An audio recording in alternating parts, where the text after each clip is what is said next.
నమస్తే. మనం చూస్తున్నది జనగామ నుండి హుస్నాబాద్ వెళ్ళే రోడ్డు. మొన్న వర్షానికి కొట్టుకుపోయిన సంఘటన అందరికీ తెలిసిందే.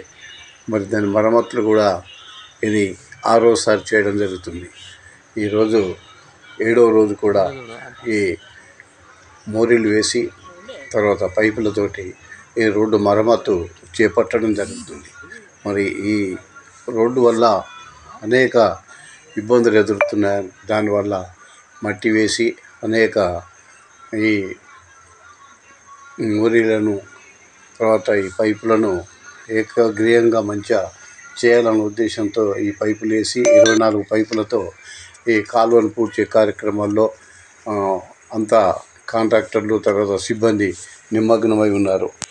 ఈ పనులు నేడో రేపో ఏది ఏమైనా పనులై ఇలాంటి ఆల్టర్నేటివ్ పనులు చేయడం వల్ల ప్రయోజనం కాంట్రాక్ట్ సంబంధించిన ఇక్కడ ఉన్నటువంటి వాహనదారులు తర్వాత రైతులు అందరు కూడా ఒకే ఏకకంఠంతో చెబుతున్నారు. అయినా ఎన్నిసార్లు వేసినా ఈ వాగు పోకుండా ఉండటానికి ఏ మరమ్మతులు కూడా పనిచేయటం లేదని అనేక విధాలుగా చేసిన ఏ విధంగా అయినటువంటి పనులు జరగటం లేదు.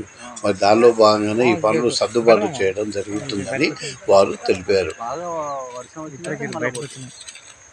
వర్షం పడకుండా మొక్కాలు దేవుడికి. వర్షం పడితే బాగా వర్షం వస్తే పోతుంది కదా, అందుకే మొక్కాలు అని చెప్తాను నేను.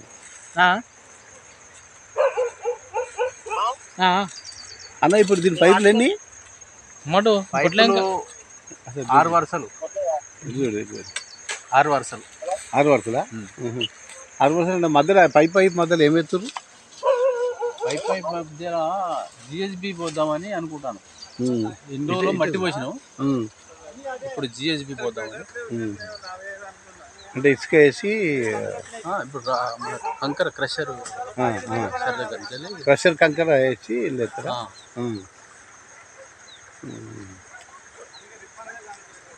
ఇలా మళ్ళీ వర్షం పడితే ఇక ఉంటుందా పోద్దా? మరి భారీ వర్షం పడితే ఏమైనా పోద్దా?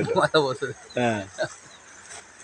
తాత్కాలిక బ్రిడ్జి కదా ఇది, అదైతే పర్మనెంట్. అది ఇప్పుడు దీనికి ఎస్టిమేషన్ ఎంత అవుతుంది? దీనికి ఎస్టిమేషన్ అది కలెక్టర్ అందుబాటులో ఉంటుంది.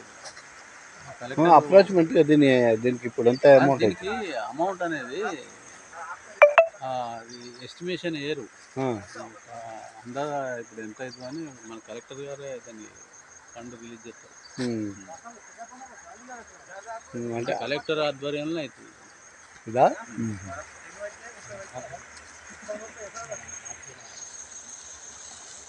రాలేకపోతే ఇంకా